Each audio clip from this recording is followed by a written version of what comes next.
Welcome back to the pregame show. Bob Huesler joined now by Connecticut Sun head coach Mike Thibault. And Mike, first, congratulations. We have not yet met on the air, and so the first order of business is to congratulate you and, of course, wish you best of luck on what I'm sure is going to become a long and hopefully enjoyable journey. Thanks, Bob. This has been a great day to look forward to. In fact, it's almost hard to believe it's here now. It seems like just yesterday that, they announced the team and I took the job, and all of a sudden it's opening day. Opening day, and you have been around the game of basketball for about 35 years, so obviously you have seen and experienced plenty of opening days. How does this one rank among all the other openers that you've experienced in your career?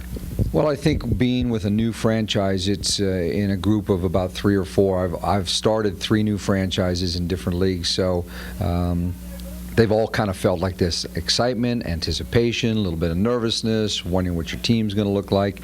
The other openers, I remember when you got your championship ring from the year before, so those are notable too. But they're all different. This because it's a new venture for a lot of people, it makes it pretty extra special. What attracted you to this job? Well, I think first of all, I'm a basketball coach who wanted to go back to being a head coach. I love the women's game. I've liked it for a long time. The style of play is more the play that we all grew up with. Nobody was throwing me alley-oops for dunks when I was a kid. We played on the ground, and we passed and cut and moved and ran, and this league fits that, and I think I'm a good teacher of that. I have a young daughter who's becoming a good player, and I think just watching her grow into playing help fuel my desire to do this.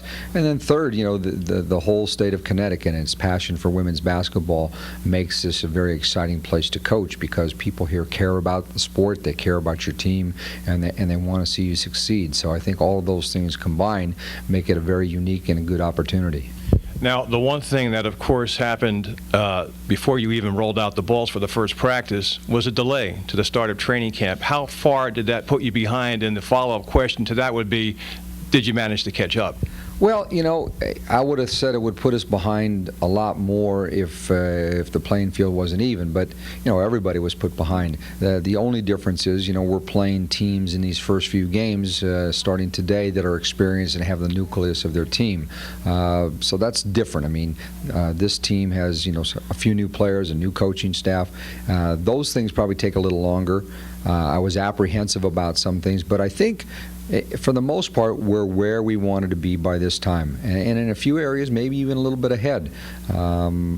We're a work in progress. I've said that a couple times the last few days to different people. I don't know where we are exactly. I know we're better than they finished last year, I think. I know we're better than we were a week ago, and we're definitely better than we were 2 weeks ago.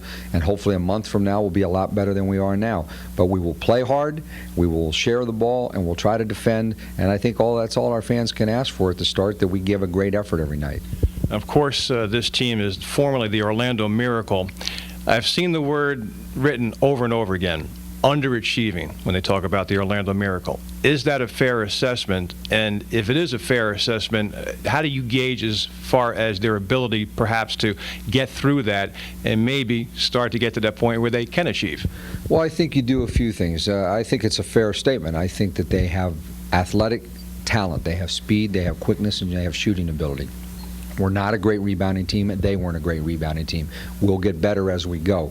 I think underachieving because I think it's a group that I've talked to them about that they don't compete every day to their utmost. I think the great teams bring great energy to practice every day, and that's been a thing that we've really tried to focus on in camp. I think that they got comfortable with just being okay. They were paid athletes. They lived in a nice city in Orlando. Weather was good. Everything was all right. But the great teams have this desire about them to be good all the time, and that's what we're trying to strive to achieve. That is Connecticut Sun head coach Mike Thibault. When the pregame show continues, we are joined by Leah Secondo. First, we pause for these messages from our local stations on the Connecticut Sun Radio Network.